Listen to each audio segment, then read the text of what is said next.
Will you pray with me? God, I ask that the meditations of our minds and the words of my lips would be holy and acceptable to you this day, and might be for us a word, our rock and our redeemer. Amen. I want you to imagine for a minute, if you can, what it would take for you to end a friendship.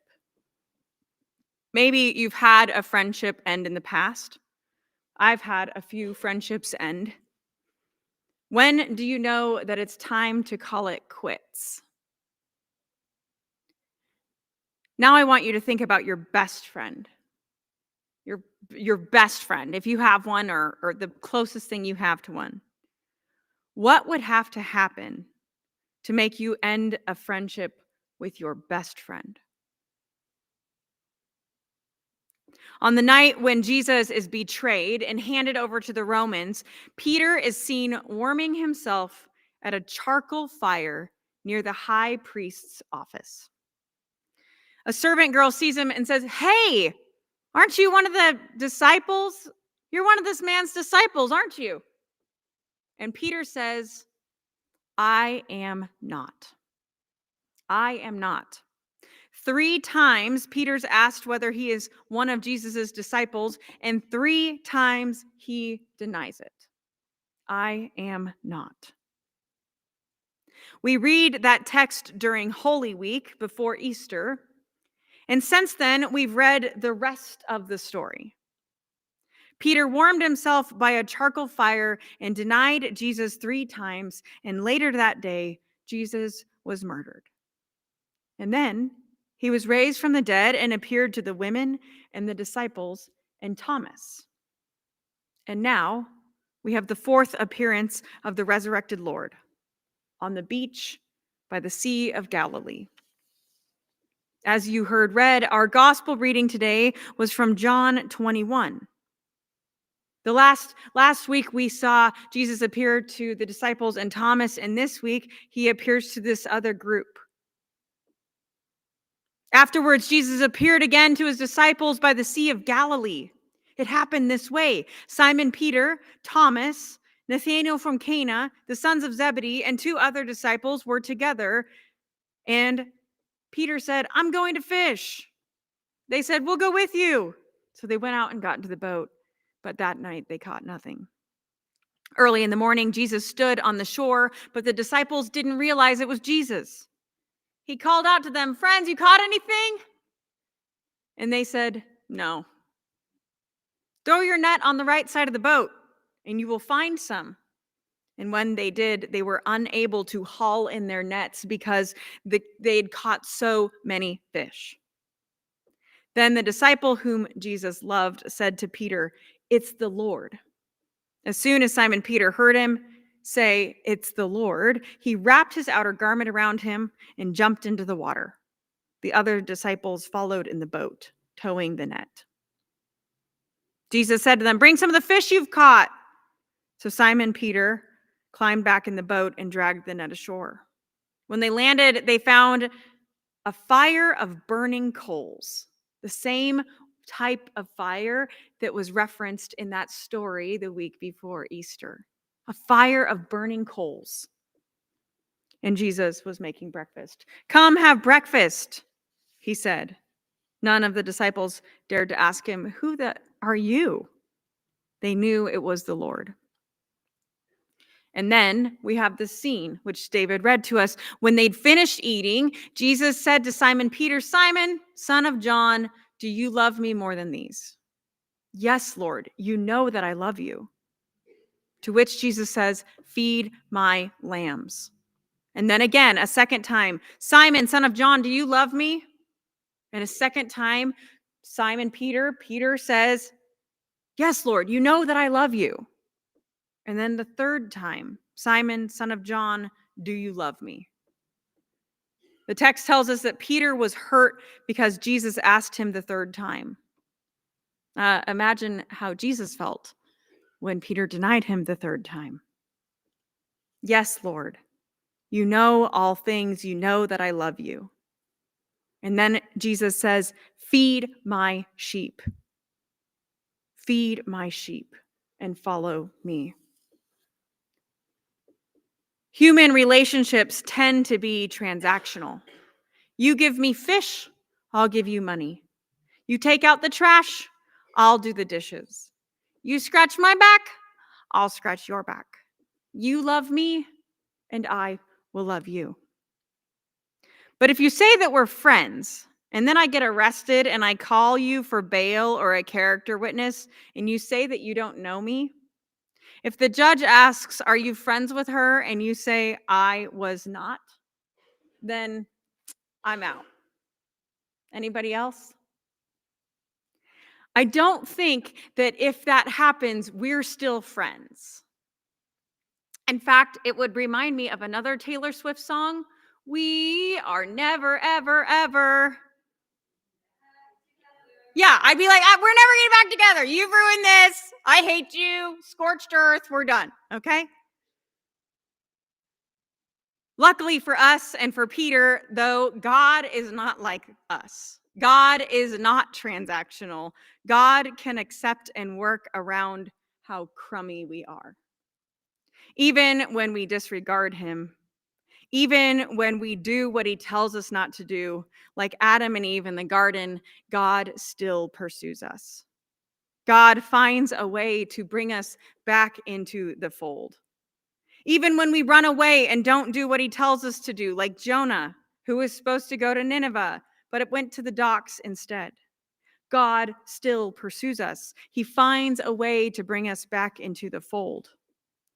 Even when we, like Peter, deny knowing him, when we run away, when we're asked if we're followers of Jesus and we say, "I am not," God still pursues us. He finds a way to bring us back into the fold. He will show up on the beach in Galilee if needed, or on the beach at Meadow Lake, I suppose, or in the garden at the back of the church. It doesn't really matter what we do. We can run, we can hide, we can deny Jesus altogether, we can deny our vocational call from God. God will still find us. He does not sing, "We are never, ever, ever getting back together." He finds us and he brings us back into the fold. As I think about the story, I am reminded of one of my very, very, very favorite children's books, which I tried to find, but I think it's still in a moving box somewhere between Anchorage, Alaska, and here. But you might remember it from your childhood or reading it to your own kids. That book is The Runaway Bunny. I printed a picture of the front in case you needed it to jog your memory. Did any of you read this book? Yes. Some of you have not read this book, but it's excellent. And I'm sorry I don't have it to show you the pictures. But I wanted to read you the story of the runaway bunny, and then someday we can look at the pictures together.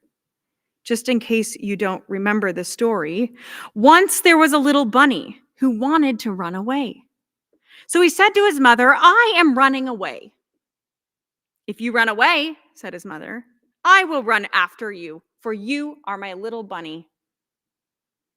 "If you run after me," said the little bunny, "I will become a fish in a trout stream, and I will swim away from you." Does anyone remember what the mother threatens then? "If you become a fish in a trout stream," said his mother, "I will become a fisherman and I will fish for you." Next, the bunny has a new idea. "If you become a fisherman," the bunny says, I will become a rock on the high mountain high above you." "If you become a rock on the mountain high above us," said the mother, "I will become a mountain climber and I will climb to wherever you are." I imagine the is not in there, but I imagine the little bunny saying, "If you become a mountain climber, I will be a crocus in a hidden garden." "If you become a crocus in a hidden garden," said his mother, "I will be a gardener and I will find you." And so on the story goes. The little bunny is going to find all the ways to run away from his mother, and that mother will go and find him. And finally, at the end of the story, the bunny accepts that he's going to be found by his mother, and they eat a carrot. In case you aren't sure, we are the bunny. Peter is the bunny. Jonah is the bunny. Adam and Eve are the bunnies.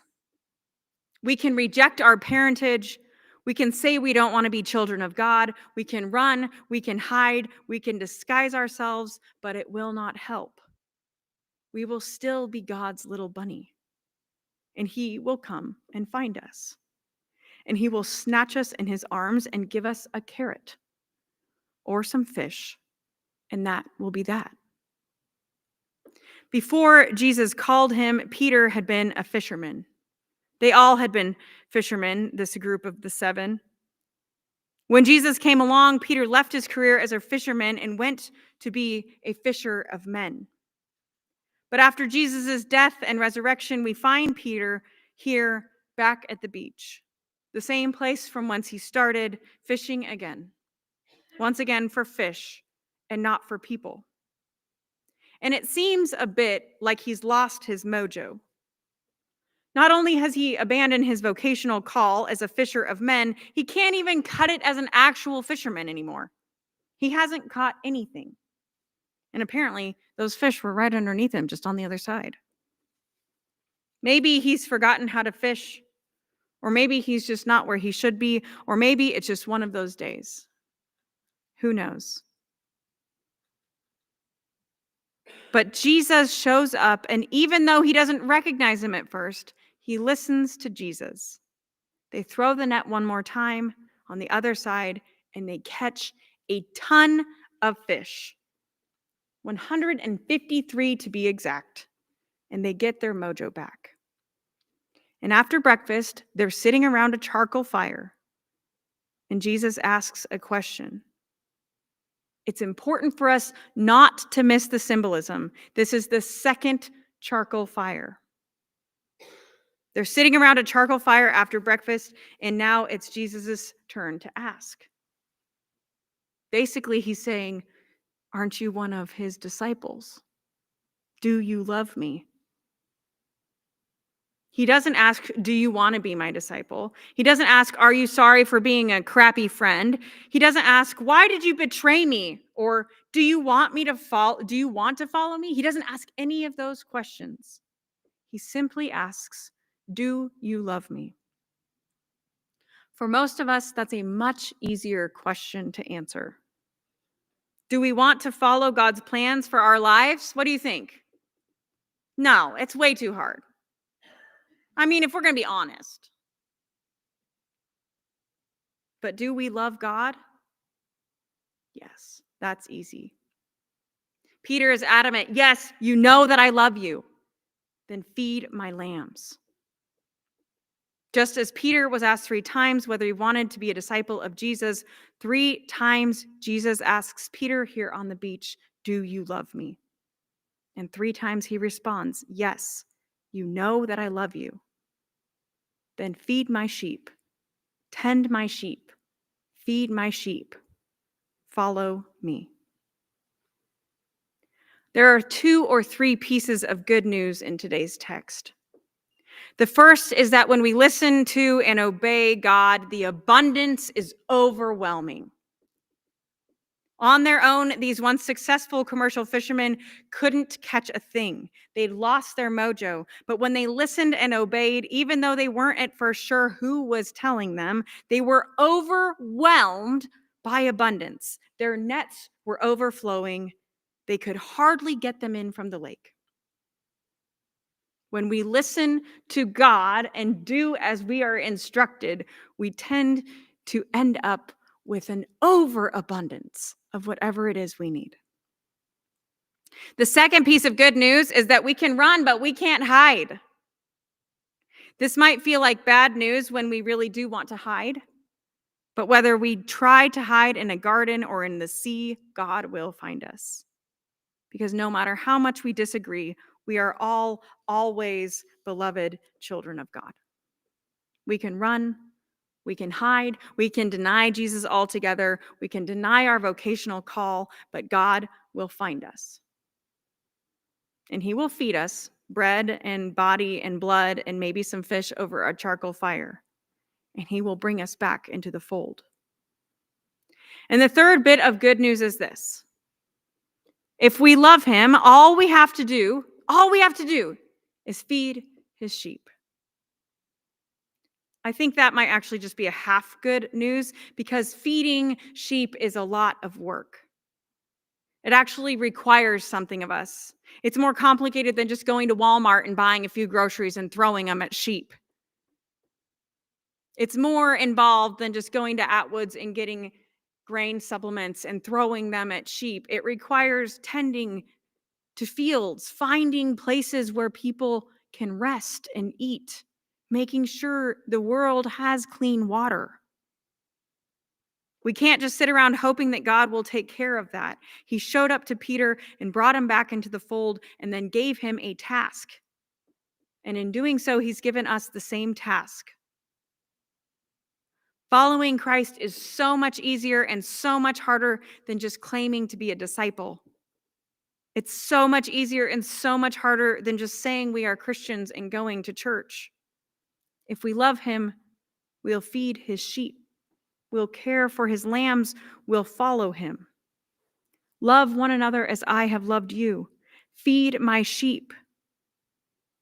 So this week, I want us to look around. Here, out there, everywhere. This week, look around.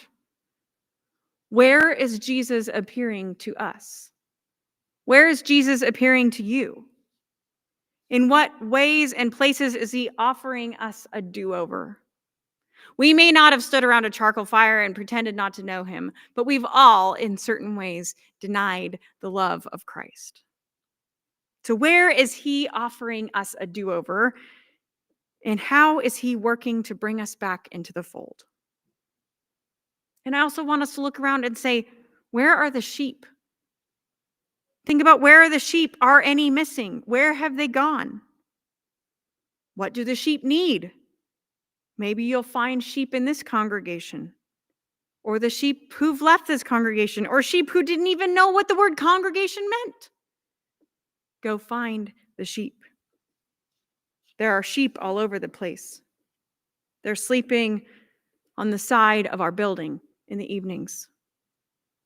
They're going to our local elementary schools. Some are getting ready to fish. There are sheep who are hungry for some fish. So look for the sheep and ask, are we feeding the sheep? Are we caring for the lambs? What do they need? And how can we be the hands and feet of the Good Shepherd, the resurrected Lord? Because if we love him, we'll follow him and feed the sheep. Amen. Our response